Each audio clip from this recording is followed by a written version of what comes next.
चलिए 10 क्लास का मैथ है जो 1/2 का NCERT है, जो 1/2 को हम लोग सोल्व करेंगे क्योंकि चौथा सवाल सोल्व करेंगे। तीसरा, पहला, दूसरा, तीसरा हम सोल्व कर चुके हैं, अब चौथा को सोल्व करेंगे। ठीक, लिखा है HCF बराबर इतना दिया हुआ है और LCM बराबर ये दिया है। कहने के बाद HCF का मान तो दी है 9 दिया है, लेकिन LCM का मान कुछ नहीं है।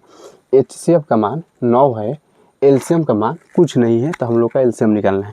तो पिछले वीडियो में जब दूसरा सवाल बना रहे थे तो आप सभी को बताए थे दो संख्याओं का गुणनफल HCF गुणे LCM होता है। ठीक, तब पहले यहाँ पर सोल्व लिखेंगे, उसके बाद HCF कितना दिया है 306,657 बराबर 9। ये क्या है, ये दिया है, ये दिया है। ठीक, उसके बाद अब लिखा है LCM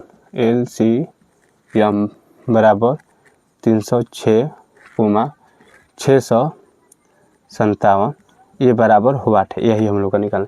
तब जब दूसरा सवाल हम लोग बना रहे थे तो उसमें बोले थे दो संख्याओं का गुणनफल HCF गुणे LCM। HCF तो हम लोग का 9 दिया है, लेकिन LCM बराबर मेरे भाई कुछ दिया है, नहीं दिया है। इसको देखिए, इसको HCF मानते हैं, बोलते हैं, इसको LCM बोलते हैं ना। तो दो संख्याओं का गुणनफल रखिए, दो संख्याओं का गुणनफल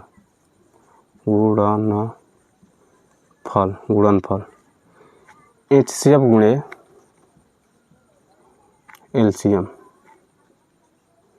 तो मेरे भाई देखिए, HCF का मान आपको 306 है, ठीक, LCM का मान आपको 657 है, अब बराबर 9 है।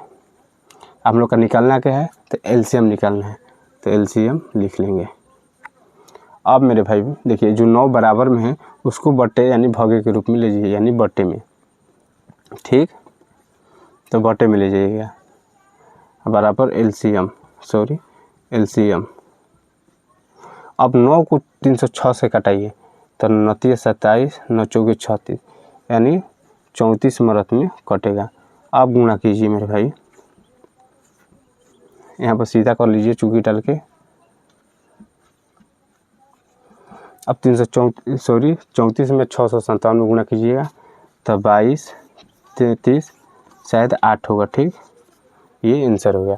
यानी HCF आपको 9 दिया है, LCM कोई पूछेगा तो आपको 22, 33 यानी 22,338 बता देना है। चलिए, अब अगला आप सोल्व करेंगे 5वां नंबर अगले वीडियो में। तब तक के लिए जय हिंद, जय भारत।